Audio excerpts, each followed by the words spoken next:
I'd been a babysitter for years, working with several different companies and hundreds of families. This was just another job on a Thursday night. I drove to the house, getting there exactly on time, and met the parents. They were having a date night at a concert downtown and would be gone for 5 to 6 hours. It was already 6:30, so this was a late job. They introduced me to their son, Jay, who was 10. He was very talkative and seemed to enjoy my company. When the parents left, he was excited to show me his video games and have me be his audience while he played. He played for around 2 hours before I started getting hungry. I let him continue playing in the living room while I made something to eat in the kitchen. I spent maybe 5 minutes heating up a meal, but then, all of a sudden, when I got back, Jay was different. He wasn't talking anymore and seemed really shy. I tried starting up conversations, but he would barely respond. I had no idea what happened. I asked him if everything was okay, but he just nodded. I didn't want to be bothering him about it too much, so I pretended like nothing was wrong and watched him play some more. Once 9:30 came around, I told him it was time for bed and made sure he got ready. He was still acting weird, trying to avoid me and delay going to bed for as long as possible. Finally, just before 10, he got in bed. I went downstairs and sat on the couch. I replayed the whole night in my head, wondering what went wrong, but there really didn't seem to be anything I did. I'd left him alone for a few minutes while I made food, and then it was like he just flipped a switch. While I was thinking on the couch, I heard Jay upstairs. He was walking down the hallway and then opened a door. I quickly went upstairs to see what he was doing, but he wasn't in the hallway. I opened the door to his room, and there he was, sitting in his bed just as I'd left him. "What are you doing, Jay?" I asked nicely. He looked scared of me. After no response, I just decided to let it go and began walking out the door, but then he said he had to use the bathroom. I said okay and let him go down the hall, but while he was in there, I took a look around his room. It all looked like an ordinary 10-year-old boy's room. Just as I was walking out, I noticed something in the corner of my eye. I looked over, and right by the closet, I could see someone's eye looking back at me through the crack in the door. I hesitated, then walked out of the room and closed the door. I listened and didn't hear any movement in the room. As soon as Jay came out of the bathroom, I told him to be quiet and rushed him downstairs and into my car. I dialed 911, and as we waited for them to show up, I asked Jay if he knew someone else was in the house. He was quiet, not responding to me at all. When the first officer came, he went right inside and caught the man walking around upstairs. He looked like a 30-year-old creep. When questioned, the man said he was a friend of Jay's and that Jay had even let him in the house to babysit for the night. Strangely, when the parents got home, they basically pushed me away and didn't give me any more updates on what happened. There was obviously something really weird going on because Jay was very scared of him. I don't know if they knew each other or if this was a first-time encounter, but I hope it was all dealt with well by the police.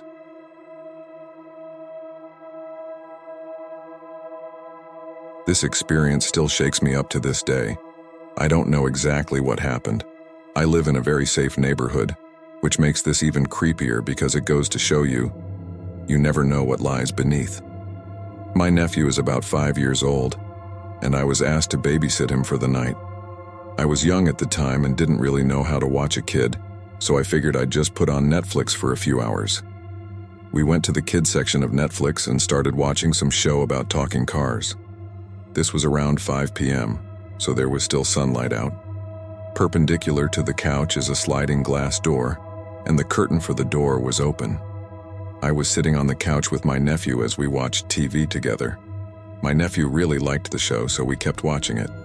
This went on for a few hours until it was dark outside. In my foolishness, I turned on some lights, but I never shut the curtain. It was one of those things where other people can see in, but all you can see from inside is the blackness of the night. My backyard is adjacent to a big field, so there are no streetlights out there or anything. Suddenly, I heard the sound of one of the deck chairs being dragged across the deck. I instantly recognized this sound and just assumed it was my parents. Why they would come home silently and then go outside to move around deck furniture in the middle of the night was something I didn't really think about. Like I said, it's a safe neighborhood. We watched TV for maybe an hour until it was bedtime. When I brought my nephew to bed, I realized my parents had been home, and I asked them who was out on the deck. They both denied ever going out on the deck. Creeped out, I went to the kitchen and turned on the deck light. From the window, I could see that the deck chair had been dragged from its usual spot at the outside table about 5 to 10 feet away to the sliding glass door. The chair was directly facing the window, less than a foot away from the glass, right in front of the opening in the curtains. Where it was, the person would have had a perfect view of me and my nephew. The chair was positioned like someone had just pulled it up and taken a seat, like we were the show. I never noticed anyone outside the window or even felt like I was being watched. It gets creepier. The next day, I found 2 big handprints with the fingers spread out on my bedroom window. My bedroom window was on the first floor. Luckily, the room used to be my brother's, and he had some problems with sneaking girls in, so my parents installed some pretty good locks to the point where the window cannot be opened. To this day, I have no idea what happened. It's been several years with no other signs of a peeping Tom since. Safe to say, the incident shook me to my core, and I don't leave curtains open at night anymore.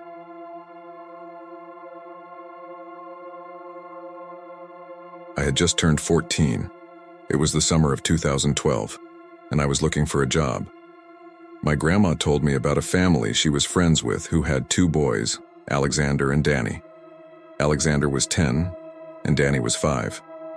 I was very excited to have a summer job and earn some extra spending money.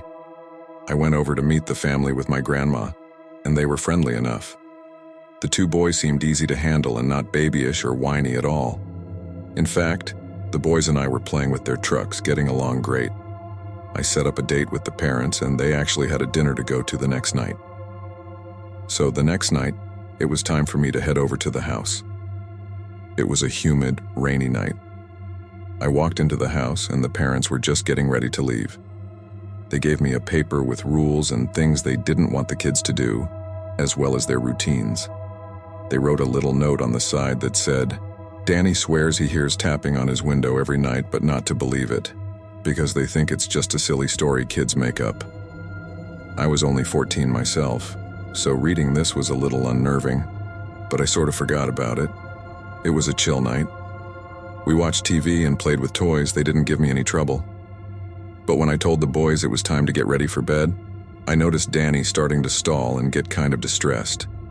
I ignored it, thinking he was only 5 and probably wanted to stay up later. Eventually, I got them both to settle down and go to sleep. About an hour and a half passed. It was now 10 p.m. when I heard Danny groggily but loudly yell for me. I rushed up to him and asked what was the matter. He told me he heard the tapping noise again. I instantly felt uneasy and nervous, but I just flicked on the light and looked out the window. Nothing outside except darkness and the solar lights from the neighbor's driveway. I calmly told Danny that it was probably just some bug. It was summer after all. He seemed to relax when I said this and lay back down. As I walked out of the room to shut his door, I heard a faint tap noise against his window. I got chills as I flicked on the light again and looked out the window. Again, nothing. I kept telling myself that it was just bugs flying into the window, but something deep down told me to do something. I told Danny not to worry as I opened the window and yelled out, "This is private property. I'm going to call the police." Moments after I did so, I heard frantic scurrying into the forest across the yard. By now I had goosebumps all over my arms and legs, and I immediately called the police for real. I called the parents right after, and they were thankfully already on their way home. The police arrived and didn't seem at all surprised by what I had told them. They had gotten other reports in the area for quite some time about some stranger going up to people's windows at night, looking through them and tapping on them. They said they got calls telling them the same thing almost every week. Danny's parents just never believed him, thinking it was a little kid's story or imagination, but it turned out to be very real. They searched the whole neighborhood but never found the person. After that night, I told the family in the nicest way possible that I didn't feel comfortable watching their kids anymore. I still think to this day what could have happened if anything went differently, like God forbid if the window was unlocked or open. Maybe sometimes parents shouldn't just brush off what their young children say as just their imagination.